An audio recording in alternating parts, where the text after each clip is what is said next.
Today we are powered by Weapons Grade Coffee. Cheers.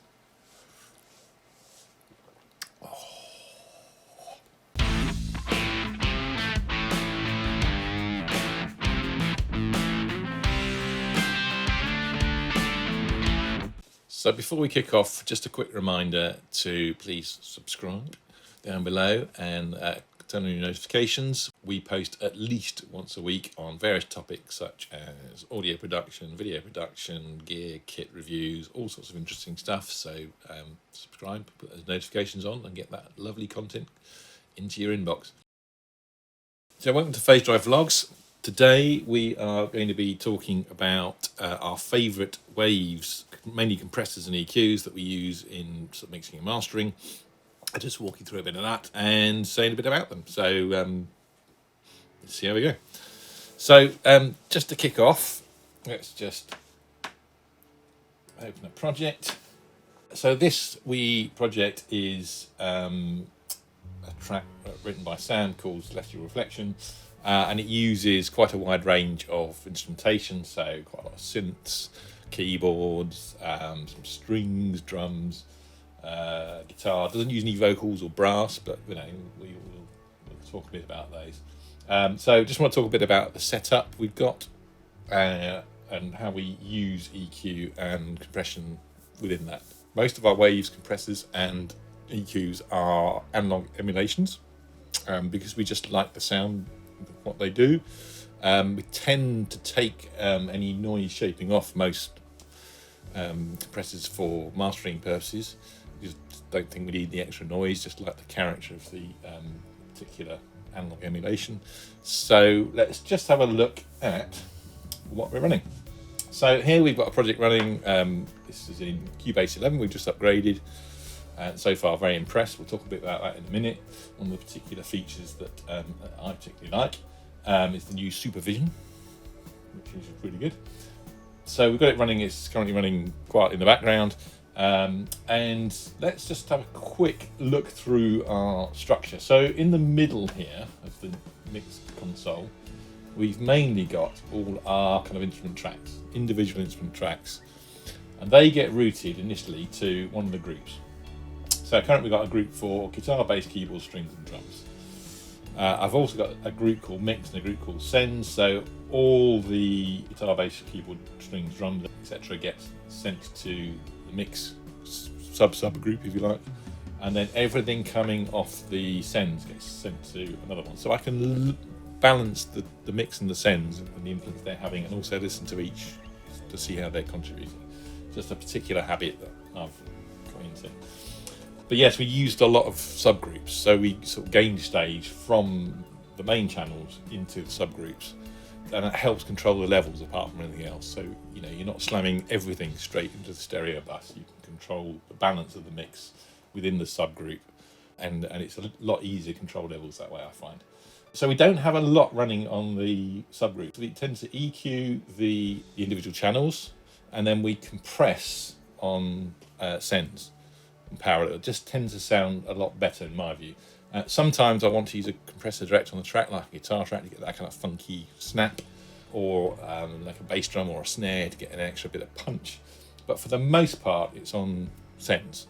So that's how we sort of run it. So starting off over half, we basically put a little bit of saturation using good old Waves NLS. And NLS is a great little plugin. A basic kind of a saturation plugin, I guess, and it just gives you a little bit of that kind of magic fairy dust, for want of a better word. Very scientific, I know, but there we go. And it just gives a bit of extra kind of warmth and sparkle, and it's a bit difficult to describe, but I just love the way it affects the sound. So I think most of these at the moment are running on either the spike or mic settings or one of the channels. We run the drive about halfway up at 6. You can run it high if you want, but that just gives just enough. It just pushes the signal a little bit and not too much. So stuff that needs a bit more of a kind of compressed sound, we tend to use the spike because it's got a bit more of a compressed bass drum that's really good on. Stuff that needs a bit more open, we tend to use the Nevo, the Neve emulation. Stuff like guitars, which needs a little bit of crunch, tends to be the mic, which is I think the Abbey emulation, and they're all great and love them. So that's the only thing that's running on the group sends, sorry, the group channels. So moving across, we've got the stereo out. So we tend to run, again, use your standard set of plugins. If you want a slightly different sound, we'll swap them out. But our kind of go-tos are these three. So you've got, again, the good old NLS, the master bus. Again, this is running with an Evo mode, and again, drive at 6 just gives an extra bit of kind of sparkle. Tends to be the default for the stereo out. It's a bit brighter, and I love the sound of it. API 2500 on a master bus. Usually set it, again, we use a lot of presets. I'm not shy about using presets because most of them tend to work. If they need a bit of tweaking, we tweak and save our own versions. But that's our usual starting point, is a preset and then tweak if we need it. So this is running on a slightly tweaked version of the Lavny Modern Mastering Glue, which I think really works nicely on a master bus. And like I say, we switched the analog off, but there's a few tweaks in there, but that just works great in terms of gluing a mix together. Sometimes we'll swap it out for the Fairchild 670 emulation, but most of the time we use the API. The API is probably our most used analog emulation in terms of the 2500 compressor and the 550 EQ, A and B EQs. They just seem to work for lots of different things. It's the sort of sound we like, that nice punchy, warm kind of full sound. So that's usually our master basic bus compressor. On the EQ front, we do use Waves Puig Tech EQB1A Pultec emulation. Started off using the lovely track warmer preset, but I've again tweaked it a little bit. But I just love the kind of the warmth, and it seems to just sort of bring a track together again. So we tend to use that as a master bus. So that's our master bus settings. Moving across the other side, let's have a quick look at our compressors. So on the guitar, compression send tends to default to the DBX 160 and set on their rhythm guitar preset or a variation of that. Just find it's just really good on guitar to give a nice bit of punch and definition on guitars. Again, depending on how much you bring in on the send. And on the bass, I tend to use Pure Child 670 because it's got a preset called Rave Bass, which again we've tweaked for our own purposes, which just gives enormous amounts of beefy punch, and I love that. I think that's a really good thing, and again you can mix it to taste. It doesn't need a lot, it's quite powerful, but again that just brings out the bass a bit and fills out the bottom end, and I quite like that. I like a bit of bottom end. So on the keyboards, now depends what we're doing on the keyboards. Again, the good old API 2500 is really good on like piano preset is really good. We also sometimes use the V Comp again, which is quite nice and punchy. I really like that one. So it depends what we're doing, what sort of sound we're after. But if something more subtle, one of the CLA compressors works really nice. The 2A or the 3A. But yeah, it tends to be the 2500 or the V Comp is our kind of go-tos. So on strings, again, it's the good old 2500, but it's got a good preset for it, and it just sounds great. I just love the sound of that. It's just a really good sounding compressor for lots of different things. Probably would use it on brass as well. It's got a good brass preset, which we tweak and muck around with. So that's our kind of go-to for strings and brass. On the drums, again, very specific, and this is basically, again, one of our defaults, though we can mess around with it, is the good old CLA 76.